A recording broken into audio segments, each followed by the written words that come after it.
espírita Amadeu Ferretti apresenta o estudo sequencial da obra O Livro dos Espíritos.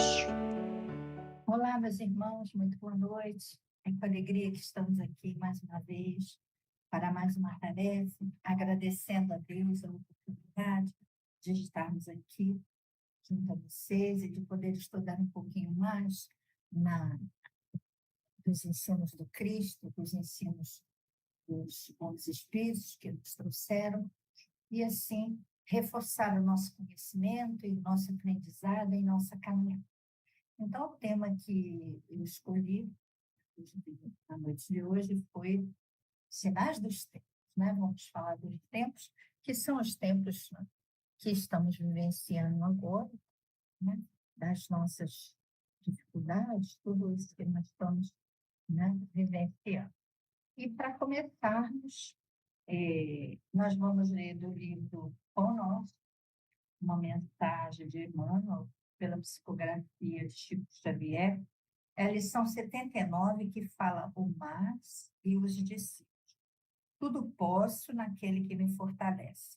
Paulo, carta aos Filipenses, capítulo 4, versículo 13, que diz assim: o discípulo aplicado assevera: de mim mesmo nada possuo de bom, mas Jesus me suprirá de recursos segundo as minhas necessidades. Não disponho de perfeito conhecimento do caminho, mas Jesus me conduzirá. O aprendiz preguiçoso declara: não descreio da bondade de Jesus, mas não tenho forças para o trabalho cristão. Sei que o caminho permanece em Jesus, mas o mundo não me permite seguir. O primeiro galga a montanha da decisão, identifica as próprias fraquezas, entretanto confia no divino amigo e delibera viver-lhe as lições. O segundo estima o descanso no vale fundo da experiência inferior. Reconhece as graças que o mestre lhe conferiu, todavia prefere furtar-se a elas. O primeiro fixou a mente na luz divina e segue adiante. O segundo parou o pensamento nas próprias limitações. O mais é a conjunção que nos processos verbalistas habitualmente nos define a posição íntima perante o Evangelho.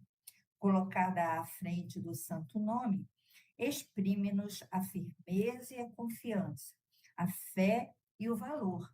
Contudo, localizada depois dele, situa-nos a indecisão e a ociosidade, a impermeabilidade e a indiferença.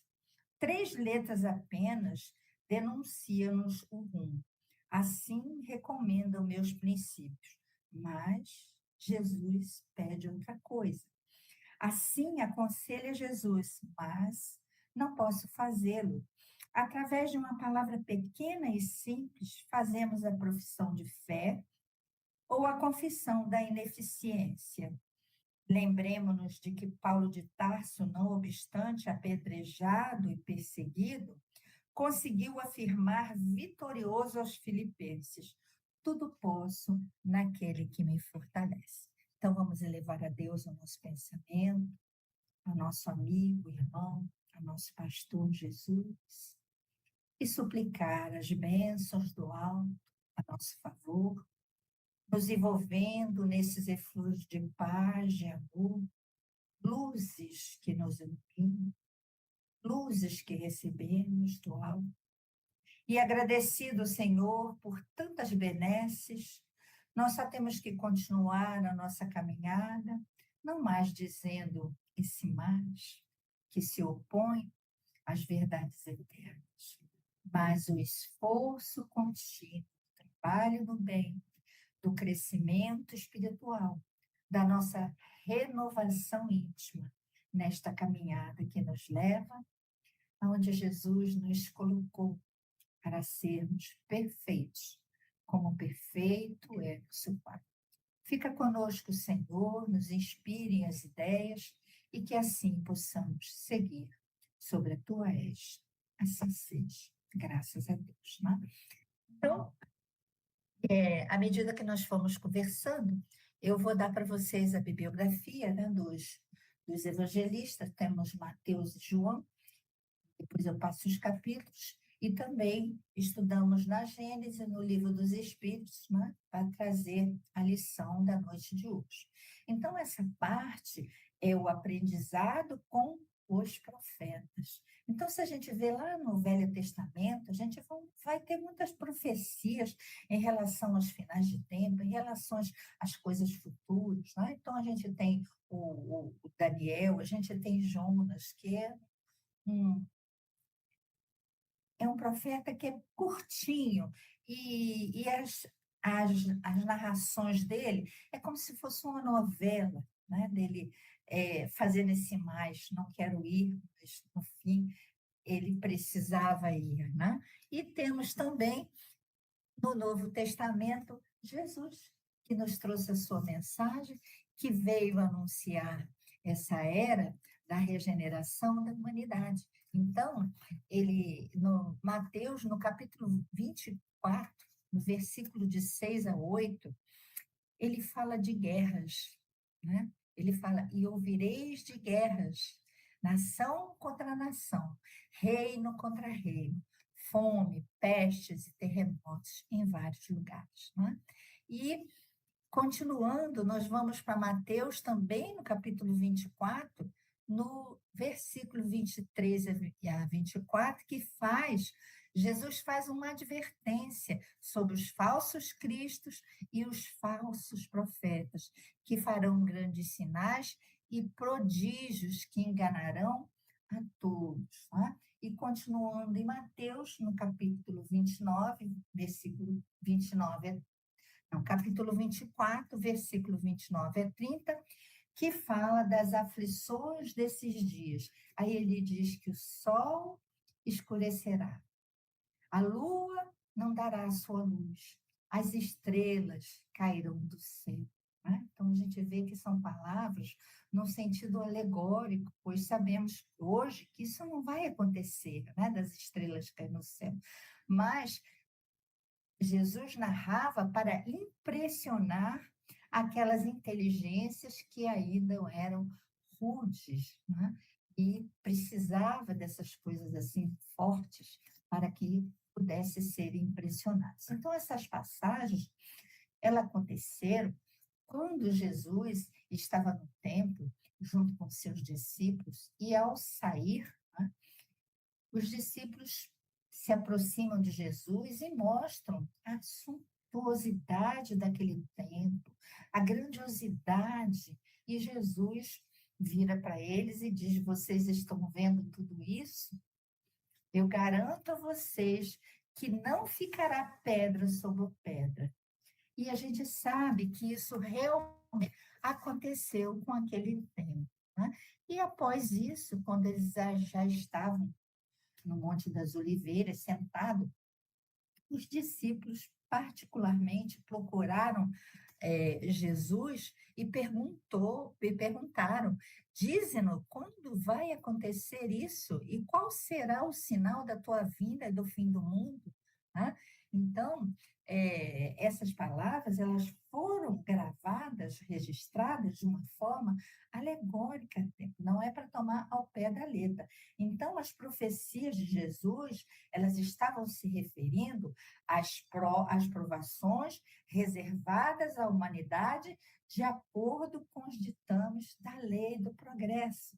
Porque havia um longo caminho a percorrer, porque havia muitas necessidades ainda para nós, os espíritos, para o próprio globo da Terra, né? Para o próprio nosso planeta Terra.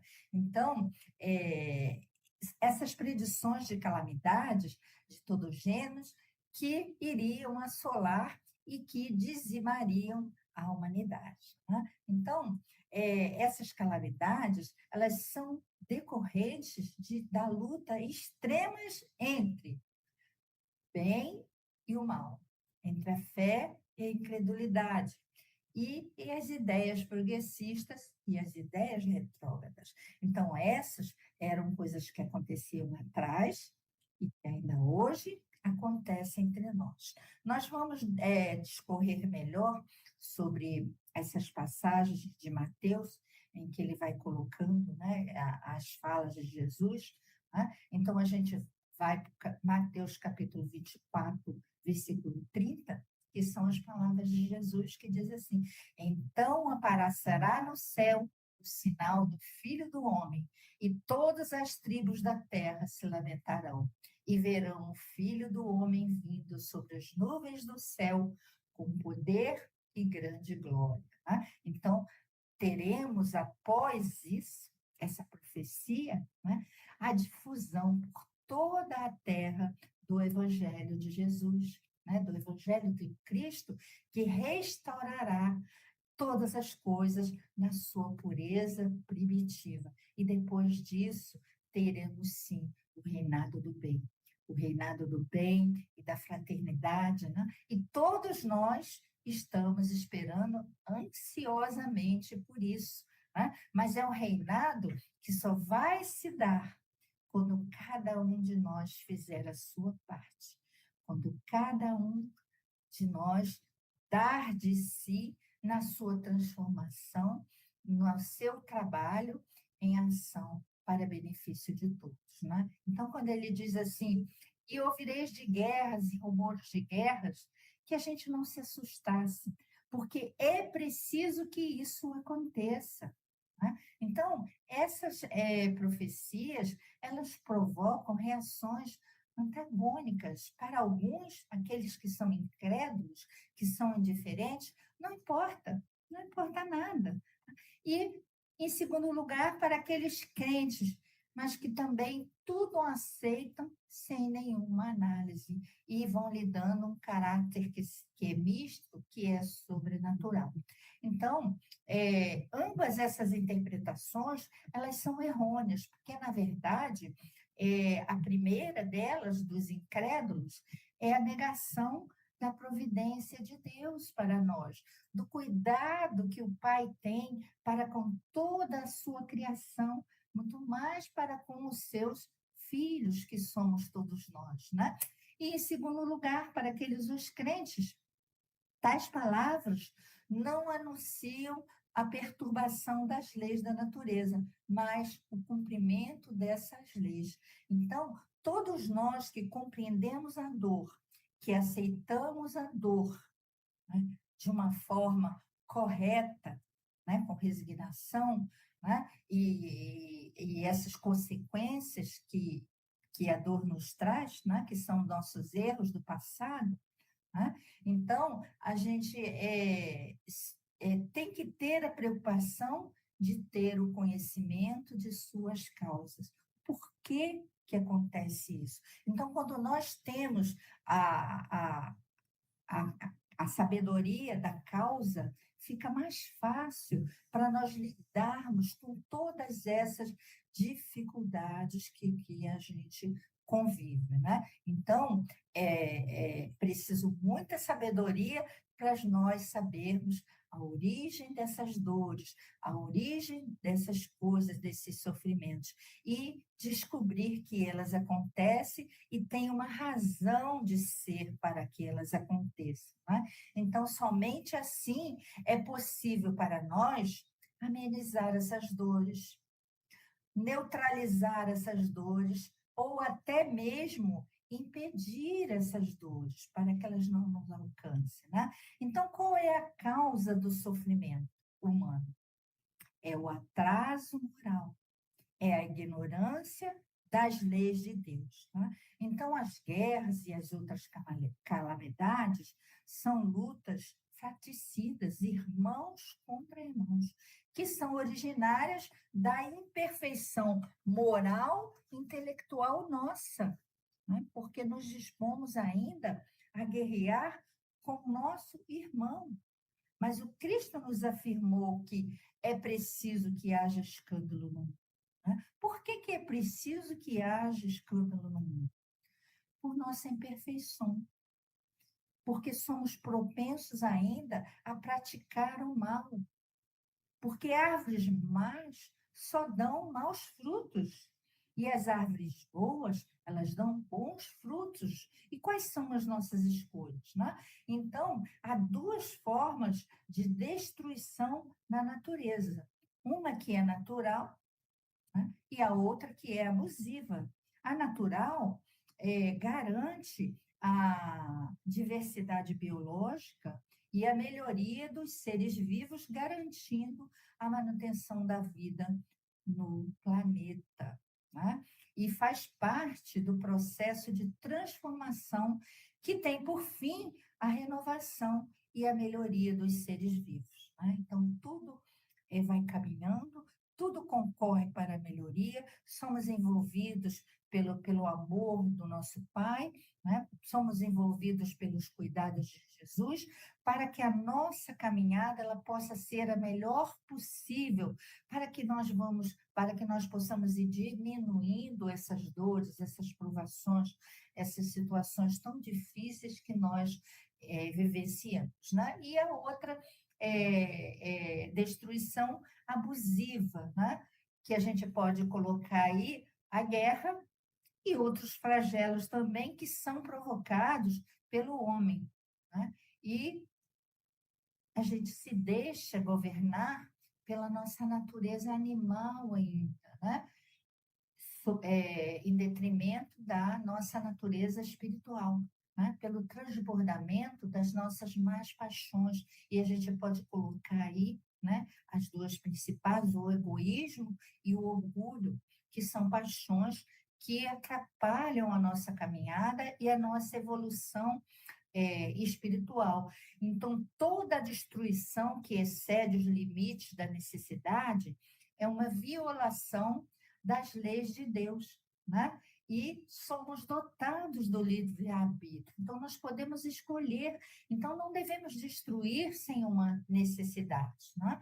Então, a gente pode falar de dois tipos desses flagelos causados pelo homem, né? Uma é a guerra, são as guerras, e também a fome, né? Que são provocadas pela ação irresponsável do homem. Ele vai dizer, mas a terra não produz para que não haja fome? Sim, a terra produz para que não haja mais fome, mas por causa do egoísmo do homem, esse alimento não chega para todos aqueles que necessitam. Há um grande desperdício, há um grande interesse monetário e a gente vivencia, né, essas situações até hoje. Em terceiro lugar, a gente pode falar das pestes, né, que são as doenças, os surtos de doença. Nós tivemos há pouco tempo a Covid, né? E aí ele coloca como a incapacidade do homem de controlar essas doenças. Por quê? Por causa da negligência nos cuidados e também pelos interesses escusos, né? E nós temos também os terremotos, os vulcões, que ocorrem à revelia da ação humana. Mas mesmo nessas situações, a presença do homem pode se fazer com cuidados, né? Retirando as pessoas daquele lugar, com a ajuda que se presta àqueles que estão passando por aquela dificuldade naquele momento. Então, podem ser diminuídas as dores, né? E neutralizadas muitas das vezes, né? Então, mas há um valor nas provações que a gente passa, né? A gente quer dar um abraço aos amigos queridos que estão aqui chegando, nossa irmã Marlene, tão querida, um abraço, amiga. Né? Então, a gente não precisa se assustar, a gente tem que compreender que esse sofrimento é como um mecanismo educativo permitido por Deus quando o homem se revela rebelde à sua lei.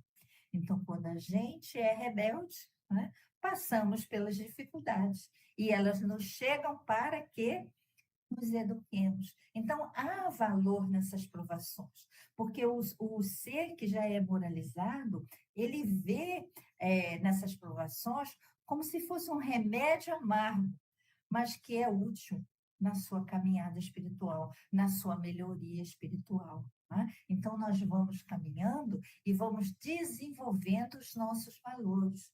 Tá?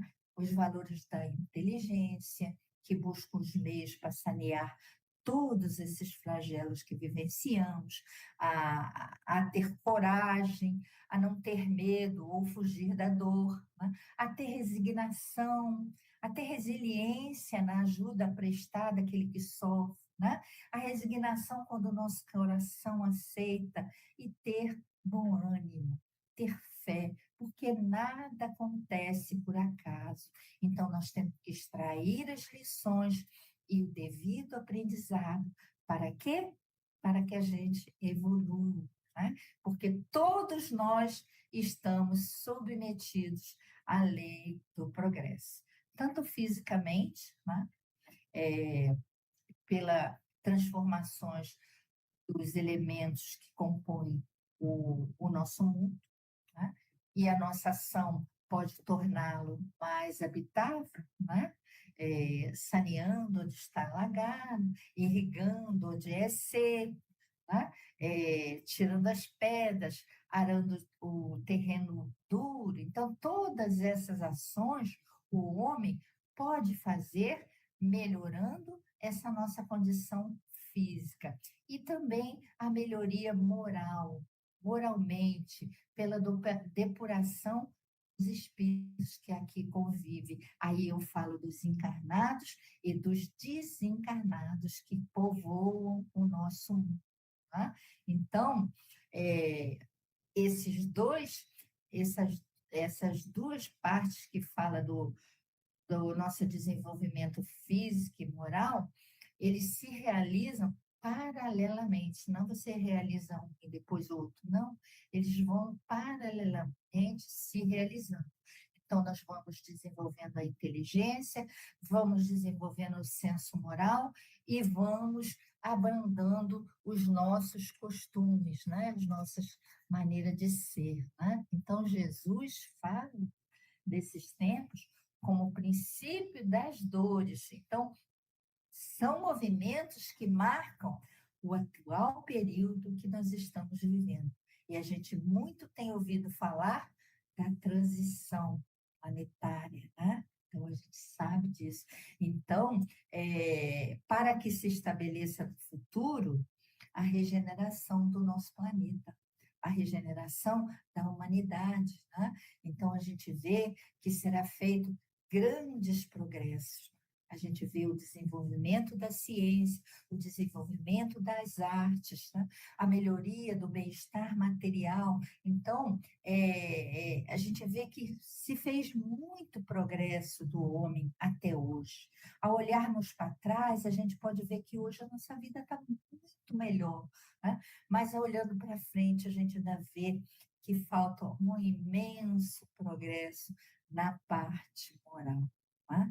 Então, na Gênesis, capítulo 18, 85, ele fala, né, que é nossa obrigação que fazer que reine entre nós a caridade, a fraternidade, a solidariedade, que vão nos assegurar o bem-estar moral. Que nós precisamos elevar os nossos sentimentos, né? E para isso nós precisamos destruir tudo o que superexcite o nosso egoísmo, o nosso orgulho. Em Mateus, versículo 24, 23 e 24, Jesus fala dos, né, o Mateus relata, fala de Jesus, quando ele fala dos falsos profetas, que também abundam nesse tempo. Se você abrir a internet, o celular, você vai ver, né, que há muito ainda que a gente ter sabedoria para saber diferenciar as boas mensagens. Né? Então, ele coloca que os falsos profetas, se possível, enganariam até os escolhidos. Né? Então, nesse período de transição, nessas calamidades que nós vivemos, né, em geral, estão sempre acompanhadas pela degradação moral da sociedade. A gente vê isso, né? Então, e a dissolução dos bons costumes. conflitos de moralidade existente nos momentos de transformações sociais, que é o momento exato que nós estamos passando, né? Então, mas por outro lado, nós também temos almas caridosas que ajudam a minorar esses sofrimentos, né? E por outro lado, temos também os aproveitadores de todos os tipos, que alimentam o sofrimento dos outros para oferir vantagem, até mesmo na religião, né? Então, são espíritos inescrupulosos e mentirosos, né? E que nos lembra de outro ensinamento de Jesus, quando ele diz: pois onde estiver o cadáver, aí se ajuntarão as águas, as águias. Mateus 24, 28, né? Capítulo 24, versículo 28. Então, a gente tem que ter cautela, cuidado, não ser envolvido, não ser enganado, se possível, né? Principalmente quando nós estivermos fragilizados pelas provações que passamos.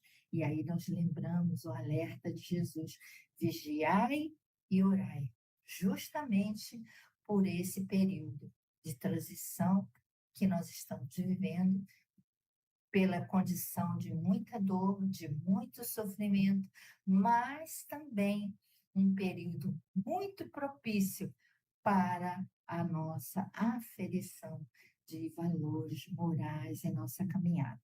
Então, os falsos, eles provocam muitas desordens e muitas desarmonias, mas testam também o caráter verdadeiro daqueles que são bons, né? É o que diz a nossa mensagem, entra aí um mas também um período propício, mas testam o caráter daquele que é bom, né? Então, devemos agir com prudência e vigilância dobradas nesses tempos, né? Porque muitos exploraram os homens por suas ambições, pelos anseios de dominação, com até alguns conhecimentos que detinham, para alcançarem o prestígio de um poder sobre-humano, mas que, na verdade, não tem nenhum poder, né? Porque o poder vem de Deus, vem do amor, vem da luz, né?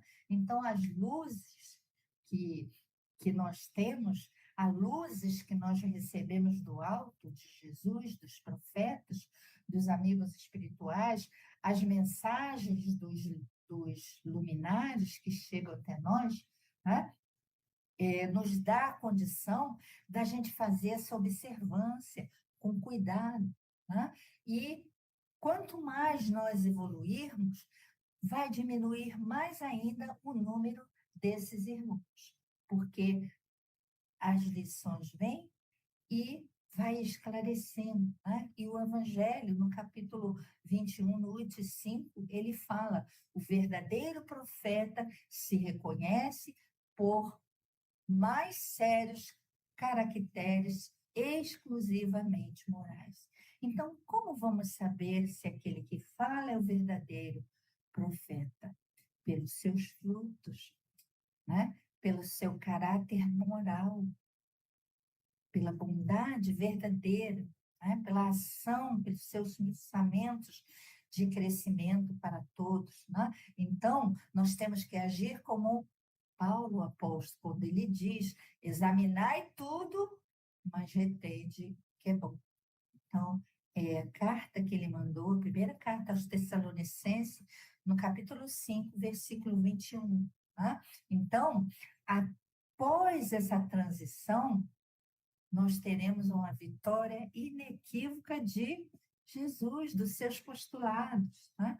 E aí veremos a nossa habitação, e eu estou falando aqui, né, a habitação planetária, né, onde será habitada por uma humanidade desejosa de progredir e que foi transformada pela força do amor. Muita dor, sim, mas também pela força do amor.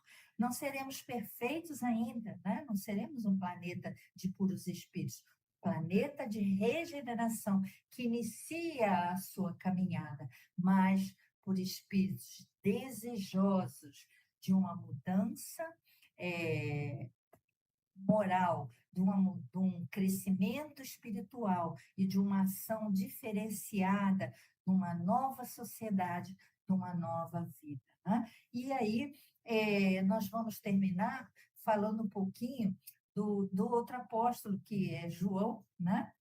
No capítulo 16, nos versículos 20 a 22, quando ele nos traz as falas de Jesus, que ele relata, mas ele traz aqui também muita esperança, né? Muita alegria, quando ele diz assim: na verdade vos digo, vós que chorastes e vos lamentastes, e o mundo se alegrará, e vós estareis tristes, mas a vossa tristeza se converterá em alegria. Assim também vós agora, na verdade, tendes tristezas, mas outra vez vos vereis, e o vosso coração se alegrará, e a vossa alegria ninguém vô-la tirará. Então, ele vem falar da alegria que vai habitar o nosso coração. Então, essas palavras de Jesus indicam a paz conquistada, resultado sim da dor, né? Mas uma alegria que foi conquistada e que vai substituir a tristeza. E a gente pode dizer, né, a bonança após a tempestade, e marcará um novo impulso evolutivo para a humanidade terrestre, tá? Porque o Jesus está no leme, nós não estamos soltos, vagando, não. Jesus está à frente, né? Ele está firme, ele está forte, né? E no coração e mente dos bens-aventurados, habitantes da terra, né? Porque quando Jesus diz: bem-aventurados os mansos, porque eles herdarão a terra. Então, essa é uma promessa de Jesus para todos nós, né? Porque os mansos habitarão a terra, futuro, né? Então, nós estaremos entrando no mundo de regeneração, mas permanentemente, não mais tristeza, alegria, alegria, tristeza, mas uma alegria permanente, seremos felizes. Aí colocamos de novo o mais, sem as agruras das expiações individuais ou também coletivas. Né? E com Jesus, né? Quando o Evangelho for pregado por toda a terra, um mundo de paz, de harmonia, um mundo em equilíbrio, onde não mais haveremos de ter tristeza, desapontamentos, né, em nossa caminhada. E aí, para terminar, a gente vai lembrar da passagem de Jesus, quando na cruz, em que seus discípulos, todos eles, estavam com tristeza e num desapontamento muito grande pela crucificação de Jesus, né? E não conseguiam se desfazer, né? E disfarçar aquela dor, né? E muitas das vezes Jesus falava para eles: a vós convém que eu me vá e que eu me vá rápido, né? Então, as dores, elas foram o alicerce da nossa caminhada, foram também a nossa força de aprendizado pelas nossas ações errôneas, em que tiramos lições preciosas para a nossa caminhada, né? Então, essas dores, elas chegam como um adubo divino, né? Mexendo nos nossos sentimentos, né? E fazendo que do pântano, né, em que somos desprezados e inúteis, mas que ali, mesmo ali naquela dor, nasçam os lírios que hão de enfeitar e perfumar, né? Então, a, a alegria cristã, ela não consta dos prazeres da inconsciência do homem, mas da sublime certeza de que todas as dores são caminhos para júbilos imortais. Então, os discípulos estavam, sim, muito tristes e desapontados, porque eles sabiam que haveria o reino dos céus, mas contava que aquele reino seria na terra, né? E com a vinda de Jesus, né, após, né, a passagem da crucificação, todos eles se alegraram, todos eles se fortaleceram, frágeis que eram, foram pilares da mensagem do Cristo que chega até hoje para nós, né?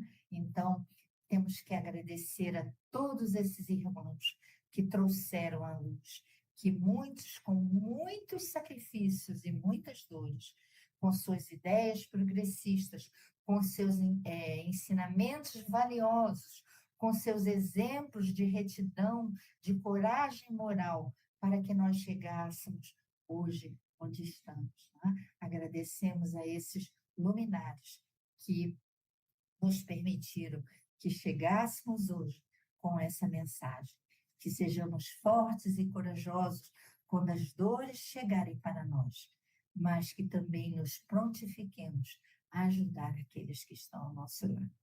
Que Jesus nos abençoe, né?